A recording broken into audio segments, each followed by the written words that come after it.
이어집니다. 시대도 같고요.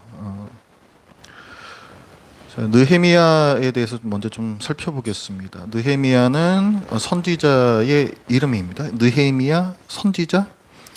원래는 총독이죠. 총독. 총독이라 봐야 됩니다. 그런데 하나님의 어쨌든 그 말씀을 기록했기 때문에 선지자라고도 부르긴 하는데 사실은 총독에 가까워요.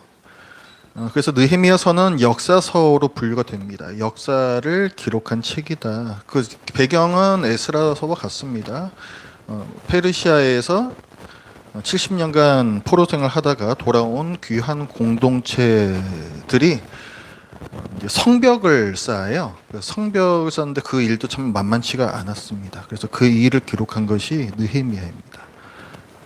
그 저자는 에스라와 느헤미야가 아마 같이 썼을 것이다라고 보고 항상 성경의 저자는 좀 모호한 부분이 있어요.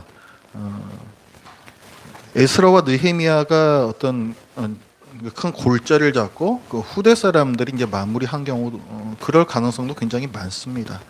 그건 중요한 게 아니라고 제가 말씀을 드렸어요. 모든 그런 어떤 처음에 이제 펜을 대기 시작하는 순간부터 그 다음에 어떤 그 본문의 추가 삭제 수정 이런 것들이 다 일어나면서 완성이 될 때까지 그리고 정경으로 채택이 되기까지 하나님께서 섭리 가운데 다 인도를 하셨습니다. 그 모든 것들이 다 하나님의 영감으로 쓰여졌다라는 말의 뜻입니다.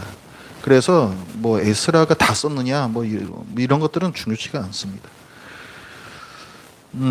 그 포로 기한이 3번이 있다 그랬었습니다. 그래서 스에는 이렇게 외운다 그랬는데 스룹바벨 주도로 맨 처음에 돌아왔고 그 다음에 에스라, 그 다음에 느헤미야. 이게 세 번째 귀환입니다. 그때 느헤미야가 주축이 되어서 유다인들이 또 돌아오게 돼요.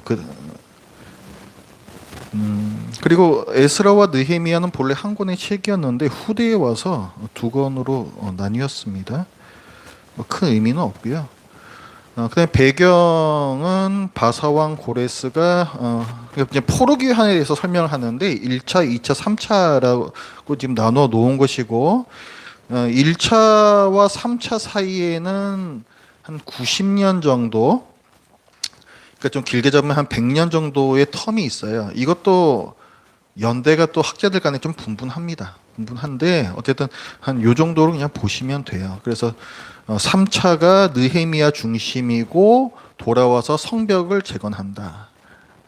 자, 1차 때 이후로 한 100년이 흐른 때다. 그거를 좀 기억을 하고 계세요. 오늘 설교에서도 그 내용이 좀 나옵니다. 그 다음에 주제는 첫 번째 언약의 신실하신 하나님. 그러니까 성벽을 재건한다는 것은 사실은 굉장히 그 당시 상황으로 봤을 때 쉽지 않은 일이었습니다. 물론 뭐 그 대적들이 방해하고 이제 이런 면에 있어서도 힘들었지만 성벽을 만든다는 것은 하나의 성을 재건하는 거거든요. 그러니까 당시에 페르시아의 지배를 받고 있던 식민지 상황에서 하나의 성을 짓는다는 것은 자칫하면은 반역 사건으로 여겨지기 십상이었습니다. 그러니까 정치적, 군사적인 용도를 갖고 있는 게 성벽이거든요. 그렇기 때문에 굉장히 이게 어려운 일이었다는 거죠.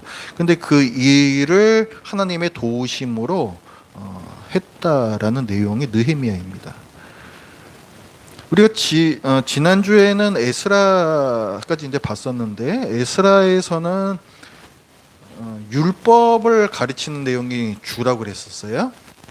그러니까 성전을 짓는 것도 중요하지만 에스라가 율법을 가르치는 것이 굉장히 중요한 일이었다. 그래서 율법을 가르치는 것은 이스라엘 백성의 영적인 방벽을 다시 쌓는 일이었다고 한다면 오늘의 이 느헤미야는 성벽이니까 대적들이 침입하지 못하게 물리적인 방벽을 쌓았다라고 볼 수가 있습니다. 그러나 물리적인 방벽의 역할만 했던 것은 아니에요. 성벽이. 그 부분에 대해서도 잠시 설교에서 좀 말씀을 드리겠습니다.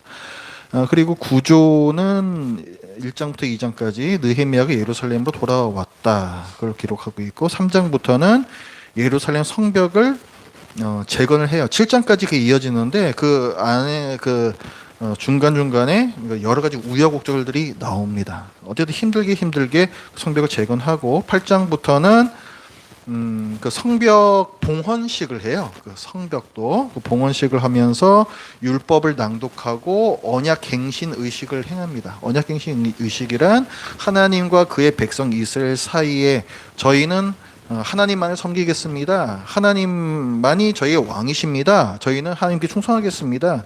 이걸 갖다가 재다짐하는 의식입니다.